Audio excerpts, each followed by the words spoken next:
25살 비정규직 노동자 김용균 씨가 컨베이어 벨트에 끼어 숨진 지 3년이 됐습니다. 김 씨의 안타까운 죽음에 온 국민이 슬퍼했죠. 다시는 이런 일이 생기지 않게 하자며 김용균법도 만들었습니다. 하지만 끼어 죽고 깔려 죽는 노동자는 오히려 늘었습니다. 내년 1월에 시행되는 중대재해처벌법도 허점이 많다는 지적입니다. 김형준 기자가 보도합니다. 3년 전 태안 화력발전소에서 컨베이어 벨트에 끼어 세상을 떠난 청년 노동자 고 김용균 씨. 하지만 김 씨 같은 산업 현장에서 죽음의 행렬은 지금도 끊이지 않고 있습니다. 고용노동부가 발표한 올해 9월 말 산업재해 발생 현황에 따르면 산재 사망자 수는 작년보다 오히려 증가했습니다.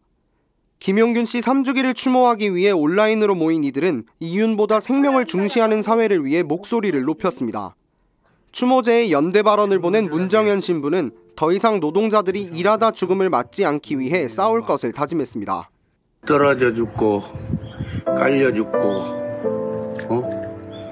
이렇게 해서 되겠습니까? 이러지 말자 하는 게 중대재해 재벌 처벌법 아닙니까? 사람이 죽어가며 일하지 않기 위해서 차별받지 않기 위해서 싸워야 합니다. 하지만 노동자들이 죽지 않고 일할 수 있는 사회로 가는 길은 멀게만 느껴집니다. 김용균 특조위는 김 씨의 사고 원인으로 노동자 부주의가 아닌 원하청 구조를 지목했습니다. 하지만 아직까지 진행 중인 재판에서 사측은 잘못을 인정하지 않고 있는 것으로 알려졌습니다. 재판도 진행 중인데 사측은 용균이 잘못으로 몰고 가고 있습니다. 1주기, 2주기까지 해결하지 못한 문제들을 3주기에는 꼭 해결하고 싶습니다. 이러한 문제를 해결하기 위해 제정된 중대재해처벌법이 다음 달부터 시행되지만 비판을 면치 못하고 있습니다. 먼저 산재사고의 책임을 사용자에게 지우자는 취지의 중대재해기업처벌법에서 기업이라는 단어가 빠지게 됐습니다.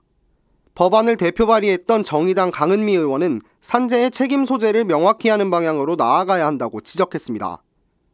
기업이 안전의 의무를 다하지 않아서 노동자가 죽으면 그것은 그냥 과실치사가 아니라 범죄다라고 분명하게 명시하고 경영적인 책임을 주는 거였었는데 실제로 제정 당시에 너무 구멍이 숭숭 뚫린 법안이 통과가 됐어요. 뿐만 아니라 산재사고 사망자 가운데 가장 큰 비중을 차지하는 5인에서 49인 사업장은 법 적용이 유예됐고 5인 미만 사업장은 아예 법 적용을 받지 않게 됐습니다. 중대재해처벌법이 누더기이자 구멍 뚫린 법이라는 비판을 받는 이유입니다.